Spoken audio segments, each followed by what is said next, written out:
सबसे पहले मेरा आप सभी को प्यार भरा प्रणाम। मैं मधु जोशी स्वागत करती हूँ आपका अपने YouTube चैनल मधु गढ़वाली 121 पे। तो दोस्तों, आज की वीडियो में मैं आपको श्री पंचमी व्रत कथा सुनाऊंगी। आप भी मेरे साथ श्री पंचमी व्रत कथा का श्रवण कीजिए। कथा ध्यानपूर्वक और पूरी जरूर सुनिएगा। व्रत करने की विधि। भगवान श्री कृष्ण बोले, महाराज, यह व्रत मार्गशीर्ष मास के शुक्ल पंचमी को करना चाहिए। प्रातः उठकर शौच आदि से निवृत्त हो व्रत के नियम को धारण करें। फिर नदी में या घर पर ही स्नान करें। स्नान के बाद देवता और पितरों का पूजन तर्पण कर लक्ष्मी का पूजन करें। लक्ष्मी की ऐसी प्रतिमा बनाएं जो कमल पर विराजमान हो, हाथ में कमल पुष्प धारण किए हो, सभी आभूषणों से अलंकृत हो। भक्ति पूर्वक पूजा कर अंकुरित विविध धान्य और अनेक प्रकार के फल नैवेद्य के रूप में देवी को निवेदित करें। तदंतर पुष्प और कुमकुम आदि से सुवासिनी स्त्रियों का पूजन कर उन्हें मधुर भोजन कराएं और प्रणाम कर विदा करें।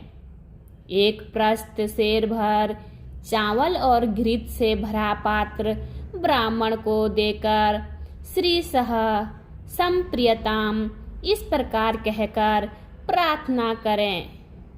इस तरह पूजन कर मौन हो भोजन करें। प्रतिमाह यह व्रत करे और श्री लक्ष्मी, कमला, संपत, रमा, नारायणी, पद्मा, धृति, स्थिति, पुष्टि, रिद्धि तथा सिद्धि इन 12 नामों से क्रमशः 12 महीनों में भगवती लक्ष्मी की पूजा करें और पूजन के अंत में प्रियताम ऐसा उच्चारण करें। 12वें महीने की पंचमी को वस्त्र से उत्तम मंडप बनाकर गंध पुष्प आदि से उसे अलंकृत कर उसके मध्य सैया और उपकरणों सहित भगवती लक्ष्मी मूर्ति स्थापित करें। 8 मोती, नेत्रपट, सप्तधान्य, खड़ाऊ, जूता, छाता, अनेक प्रकार के पात्र और आसन वहां उपस्थित करें। तदंतर लक्ष्मी का पूजन कर वेद वेदा और सदाचार संपन्न ब्राह्मण को सवस्या गो सहित यह सब सामग्री प्रदान करें। यथाशक्ति ब्राह्मणों को भोजन कराकर उन्हें दक्षिणा दे। अंत में भगवती लक्ष्मी से रिद्धि की कामना से इस प्रकार प्रार्थना करें, हे देवी, आप क्षीर सागर के मंथन से अद्भुत हैं। भगवान विष्णु का वट स्थल आपका अधिष्ठान है। आप सभी मनोकामनाओं को प्रदान करने वाली है, अतः मुझे भी आप रिद्धि प्रदान करो। आपको नमस्कार है। जो इस विधि से श्री पंचमी का व्रत करता है वह अपने 21 कुलों के साथ लक्ष्मी लोक में निवास करता है। जो सौभाग्यवती स्त्री इस व्रत को करती है वह सौभाग्य रूप संतान और धन से संपन्न हो जाती है तथा पति को अत्यंत प्रिय होती है।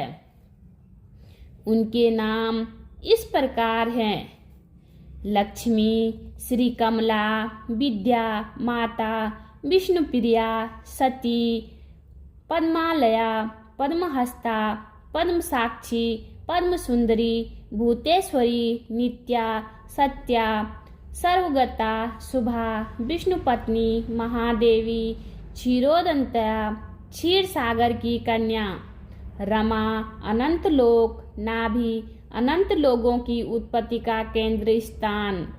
भूलीला सर्व सुखप्रदा रुक्मणी सर्व वेदवती सरस्वती गौरी शांति स्वाहा स्वस्ता रति।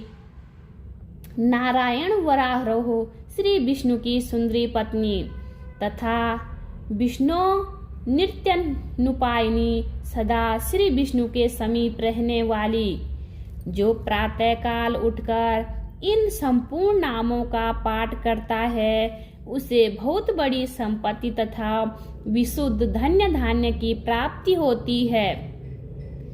जिनके श्री अंगों का रंग सुवर्ण के समान सुंदर एवं गौर है, जो सोने चांदी के हारों से सुशोभित और सबको आवादित करने वाली है। भगवान श्री विष्णु से जिनका कभी वियोग नहीं होता, जो स्वर्णमयी कांति धारण करती है, उत्तम लक्षणों से विभूषित होने के कारण जिनका नाम लक्ष्मी है, जो सब प्रकार की सुगंधों द्वारा है, जिनके परास्त करना कठिन है, जो सदा सब अंगों से पुष्ट रहती है।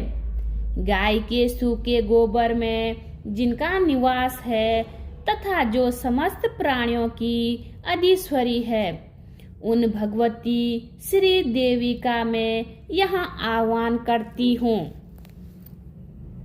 श्री पंचमी व्रत कथा। राजा युधिष्ठिर ने श्री कृष्ण से पूछा, भगवान तीनों लोकों में लक्ष्मी दुर्लभ है, पर व्रत होम जप नमस्कार आदि किस कर्म करने से स्थिर लक्ष्मी प्राप्त होती है? आप सब यह जानने वाले हैं, कृपा करके उसका वर्णन करें। भगवान श्री कृष्ण बोले, महाराज, सुना जाता है कि प्राचीन काल में भृगु मुनि ख्याति नाम की स्त्री से लक्ष्मी का अविवाह हुआ। भृगु ने विष्णु भगवान के साथ लक्ष्मी का विवाह कर दिया। लक्ष्मी भी संसार के पति भगवान विष्णु को वर के रूप में प्राप्त कर अपने को कृतार्थ मानकर अपने संपूर्ण जगत को आनंदित करने लगी। उन्हीं से प्रजाओं में क्षेम और सुभिक्ष होने लगा। सभी उपद्रव्य शांत हो गए। ब्राह्मण हवन करने लगे, देवगण हविष्य भोजन प्राप्त करने लगे और राजा प्रसन्नता पूर्वक चारों वर्णों की रक्षा करने लगे।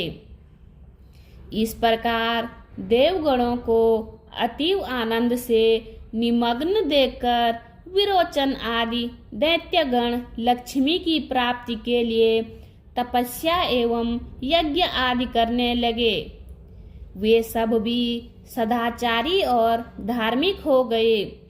फिर दैत्यों के पराक्रम से सारा संसार आक्रांत हो गया। कुछ समय बाद देवताओं को लक्ष्मी का मद हो गया। उन लोगों के सोच, पवित्रता, सत्यता और सभी उत्तम आचार नष्ट होने लगे।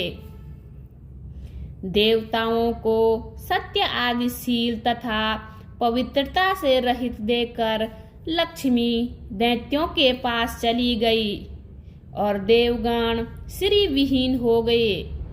दैत्यों को भी लक्ष्मी की प्राप्ति होती ही बहुत गर्व हो गया और दैत्यगण परस्पर कहने लगे कि मैं ही देवता हूँ, मैं ही यज्ञ हूँ, मैं ही ब्राह्मण हूँ, संपूर्ण जगत मेरा ही स्वरूप है। ब्रह्मा, विष्णु, इंद्र आदि सब मैं ही हूँ। इस प्रकार अतिशय अहंकार युक्त हो वे अनेक प्रकार का अनर्थ करने लगे। अहंकार मति दैत्यों की यह दशा देखकर व्याकुल हो वह भृगु कन्या भगवती लक्ष्मी क्षीर सागर में प्रविष्ट हो गई। क्षीर सागर में लक्ष्मी के प्रवेश करने से तीनों लोग श्री विहीन होकर अत्यंत निस्तेज हो गए। देवराज इंद्र ने अपने गुरु बृहस्पति से पूछा, महाराज, कोई ऐसा व्रत बताइए जिसका अनुष्ठान करने से पुनः स्थिर लक्ष्मी की प्राप्ति हो जाए। देव गुरु बृहस्पति बोले, देवेंद्र, मैं इस संबंध में आपको अत्यंत गोपनीय श्री पंचमी व्रत का विधान बतलाता हूँ। इसके करने से आपका अभिष्ट सिद्ध होगा। ऐसा कहकर देव गुरु बृहस्पति ने देवराज इंद्र को श्री पंचमी व्रत की साडोपाठ विधि बतलाई। तदनुसार इंद्र ने उसका विधिवत आचरण किया। इंद्र को व्रत करते देखकर विष्णु आदि सभी देवता, दैत्य, दानव, गंधर्व, यक्ष, राक्षस, सिद्ध, विद्याधर, नाग, ब्राह्मण, ऋषिगण तथा राजागण भी यह व्रत करने लगे। कुछ काल के अनंतर व्रत समाप्त कर उत्तम बल और तेज पाकर सबने विचार किया कि समुद्र को मथ कर लक्ष्मी और अमृत को ग्रहण करना चाहिए। विचार कर देवता और असुर मदर पर्वत को मथानी और वासुकी नाग को रस्सी बनाकर समुद्र मंथन करने लगे। फलस्वरूप सर्वप्रथम शीतल किरणों वाले अति उज्जवल चंद्रमा प्रकट हुए। फिर देवी लक्ष्मी का प्रादुर्भाव हुआ। लक्ष्मी के कृपा कटाक्ष को पाकर सभी देवता और दैत्य परम आनंदित हो गए। भगवती लक्ष्मी के भगवान विष्णु के वट स्थल पर आश्रय ग्रहण किया।